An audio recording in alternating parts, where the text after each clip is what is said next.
কাটিগড়া বিধানসভা কেন্দ্রের শালচাপড়া প্রথম খণ্ডে স্টোন ক্রাশারের অসহনীয় শব্দ এবং তীব্র ধূলিদূষণে পুরোপুরি বিপর্যস্ত হয়ে পড়েছে সাধারণ মানুষের স্বাভাবিক জনজীবন। দিনরাত এক নাগারে চলা এই ক্রাশারের জেরে একদিকে যেমন শিক্ষার্থীদের পড়াশোনা লাটে উঠেছে, অন্যদিকে উড়ন্ত পাথরের ধুলোয় অসুস্থ হয়ে পড়ছেন বয়স্ক ও রোগীরা। পরিবেশের সমস্ত আইনকে বুড়ো আঙুল দেখিয়ে জনবসতিপূর্ণ এলাকায় এই ক্রাশার চালানো হচ্ছে বলে অভিযোগ তুলেছেন এলাকাবাসী। রবিবার এই অমানবিক পরিস্থিতির বিরুদ্ধে তীব্র প্রতিবাদে ফেটে পড়েন স্থানীয় সাধারণ মানুষ। আবেদা হক চৌধুরী, ছৈফুদ্দিন লস্কর, আফতাবউদ্দিন লস্কর, ছাদিক আহমেদ লস্কর, হাসনা বেগম লস্কর, সেপি বেগম লস্কর ও রিপন লস্কর সহ একাধিক ক্ষুব্ধ বাসিন্দা সংবাদ মাধ্যমের সামনে এই জনবিরোধী ক্রাশার অবিলম্বে বন্ধ করে অন্যত্র সরিয়ে নেওয়ার জোর দাবি জানান। দ্রুত এই সমস্যার স্থায়ী সমাধান করতে এবং এলাকার পরিবেশ রক্ষায় কাছাড় জেলা প্রশাসন, বন বিভাগ, দূষণ নিয়ন্ত্রণ বোর্ড ও কৃষি বিভাগের কঠোর হস্তক্ষেপ কামনা করেছেন ভুক্তভোগী এলাকাবাসী।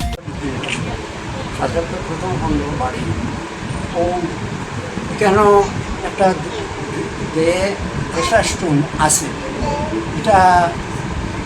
এটা খুব দিকদারি। আমরা পাথর ফালাইতে রাত্রে আর দিনের বেলা মেশিনের শব্দ, যার কারণে বয়স্ক লোকরা অতি তাড়াতাড়ি ব্যায়াম, এর উপরে কোনো জলমারা নাই, ধুলা আইতেছে।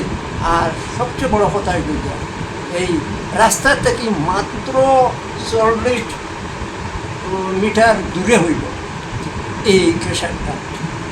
এটা কিভাবে পারমিশন দেওয়া হইল যে গভর্নমেন্টের তরফ থেকে, এটা আমরা আশ্চর্য। এই ব্যাপারে আপনারা অভিযোগ করছিলেন বহুত খারে খারে দিছেন ডিসি 1 নম্বরে, ডিসি তরফ থেকে বহুত এডিসি আইসে, ফরেস্টের লোক আইসে, এগ্রিকালচার আইসে, কিন্তু কোনো সুরাহা উঠল না। এই অরণ্যের অনুরোধন আমরা এই জায়গার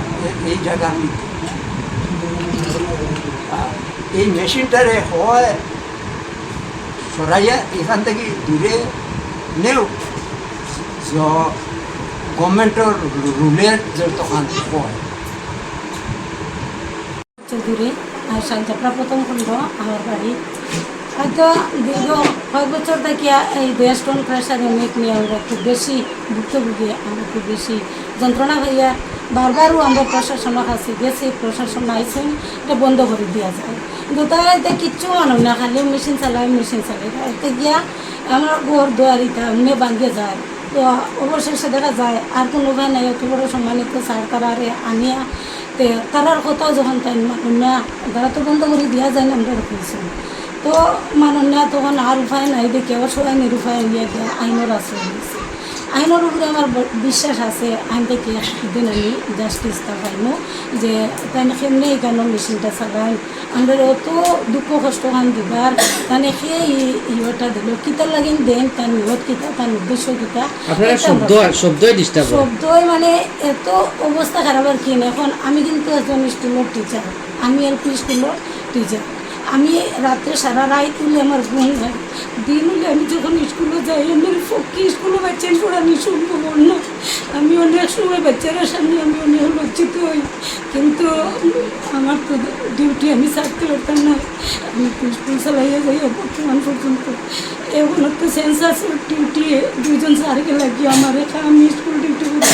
অঙ্গনাদির এরা একটু সাহায্য করুন, স্কুলে আমার এনরোলমেন্ট 55। এরপরেও তো এটা আমার পক্ষে আর সম্ভব না, আর মাথায় আমার মানেন না। আইনের আশ্রয় লইছি দেখি আমার আইনে কিতা ইয়ে দেন। আমরা কিন্তু এরিয়া থেকে আমার একটা মেয়ে তাই গুয়াহাটি এইমস হসপিটালের ইএনটি বিভাগের অ্যাসিস্ট্যান্ট প্রফেসর তাই। এরপরে আরও 2 জন বড় বড় অফিসার এখানে অডিট অফিসার আসলা, তারাও এই গাঁও থেকে বড় হয়েছেন, এই গাঁও থেকে বাইরে বাইরে গিয়ে হবে যান বড় বড় চাকরি করতে।